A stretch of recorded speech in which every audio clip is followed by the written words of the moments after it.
मान्सूनने काल अरबी समुद्रापर्यंत मजल मारत मालदीवच्या काही भागासह श्रीलंकेच्या किनारपट्टीपर्यंत प्रगती केली.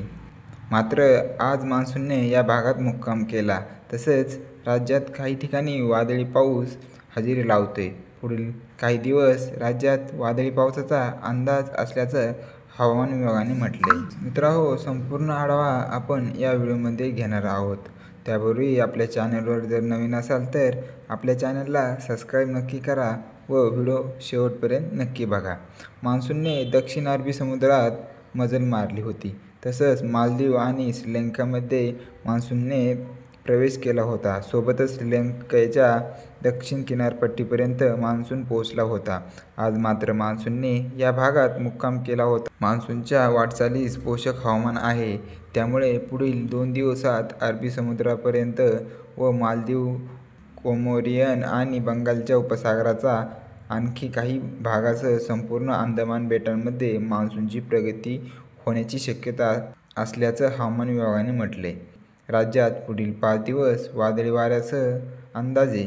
तसेच विदर्भातील संपूर्ण जिल्ह्यांमध्ये पावसासाठी पोषक हवामान आहे.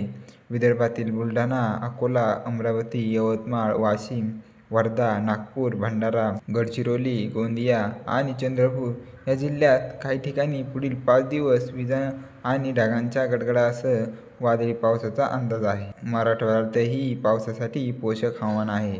मराठवाड्यातील काही भागांना पुढील 5 दिवसांमध्ये वादळी पावसाचा सर्वच जिल्ह्यांमध्ये अंदाज आहे.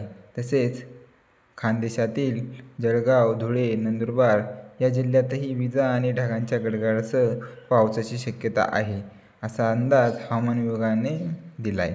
तर मध्य महाराष्ट्रातील पुणे, सातारा, सांगली, कोल्हापूर, सोलापूर तसेच इकडे नगर, नाशिक या जिल्ह्यातही काही भागात वादळी पावसाचा दणका देण्याची शक्यता हवामान विभागाने वर्तवली. कोकणातील सर्व जिल्ह्यांना पुढील 5 दिवस पावसाचा अंदाज असल्याचं हवामान विभागाने म्हटलंय. तर शेतकरी मित्रांनो, ही होती आजची महत्त्वाची अपडेट. पुढील 5 दिवस पावसाला पोषक वातावरण आहे, असा अंदाज हवामान विभागाने वर्तवला आहे. तर आपल्या या चॅनलला सबस्क्राईब नक्की करा. धन्यवाद.